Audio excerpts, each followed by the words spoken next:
All right, so when we left last time, I had tried very quickly to suggest to you the contrast between nation and state. And this is one of the major themes that I want you to be thinking about as you watch the movie. Up on the board right now is the definition of the state from Max Weber. It's an old definition, but it is still widely used as the sociological definition of this thing we call the state. The movie, Grass, A Nation's Battle for Life, is about a nation of people who do not have a state and who, in fact, live back and forth across the boundaries between a state. I said that a nation can be based on any kind of axis of difference that provides people with some way of identifying with each other, right? Solidarity, sentiment of belonging to each other as a group, right? I want to quickly give you some maps here. These are in your, you can print these out from the PowerPoint slides to give you a sense of the ways in which such a nation might be construed or understood or formed in this part of the world. Here we have a map of territorial changes in the Middle East, World War I to the present. If you look closely at this map, you'll get a sense of the ways in which the state territoriality of nation states in this region has changed dramatically just in the time since World War I.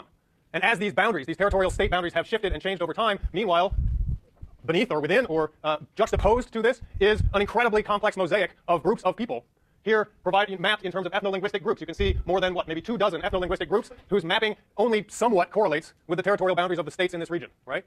Let me read to you the back cover of the box for the DVD just to give you a taste for this movie. In 1924, neophyte filmmakers Marion C. Cooper and Ernest B. Shedsack hooked up with journalist and sometimes spy Marguerite Harrison and set off to film an adventure. They found excitement, danger, and unparalleled drama in the migration of the Bakhtiari tribe of Persia, now Iran. Twice a year, more than 50,000 people and 500,000 animals surmounted seemingly impossible obstacles to take their herds to pasture. The filmmakers captured unforgettable images of courage and determination as the Bakhtiari braved the raging and icy waters of the half-mile-wide Karun River. Cooper and Shedsack almost froze when they filmed the breathtaking, almost unbelievable sight of an endless river of men, women, and children, their feet bare or wrapped in rags, winding up the side of the sheer snow-covered rock face of the 15,000-foot-high Zardeku mountain.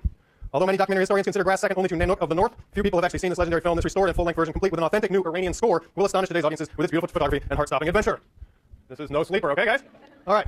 So, the other thing I want you to think about, well, here's a map to give you a better sense. The migration that you're going to see in this movie begins in the very southeast corner of Iraq, near the Persian Gulf, in that low-lying Tigris-Euphrates, what am I thinking of? The floodplain at the mouth, near the mouth of the Tigris and the Euphrates. They are going to make their way over the mountains, going north and east into Iran, up onto the plains of Iran. They do this because the grass is green on the other side of the mountains in the summertime, okay?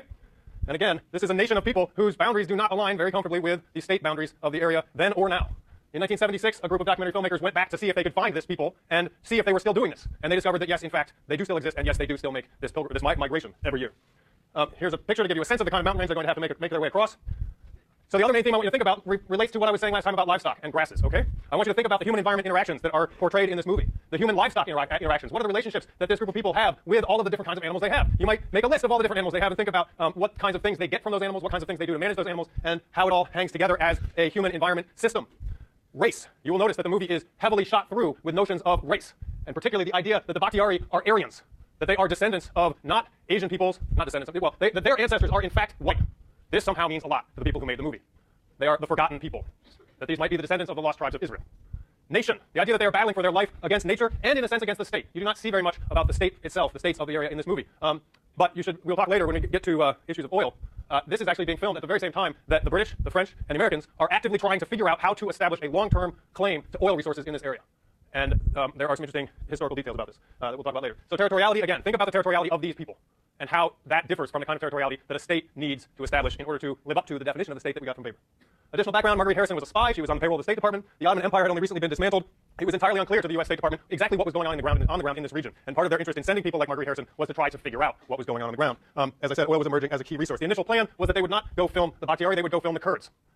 The Kurds, of course, also occupying an area very, very rich in oil resources, and the Kurds themselves at odds with the nascent states and the former Ottoman Empire of the region, okay? The Kurds rebuffed them, said, forget about it. We won't let you follow us around and take film, right? They couldn't get the proper clearances, so to speak. So they kept traveling, and they made their way and found the Bakhtiari and filmed them instead. The movie was accused of being a fake when it came out. It was considered to be too unbelievable to have been true. They were accused of having basically staged the whole thing somewhere in Southern California.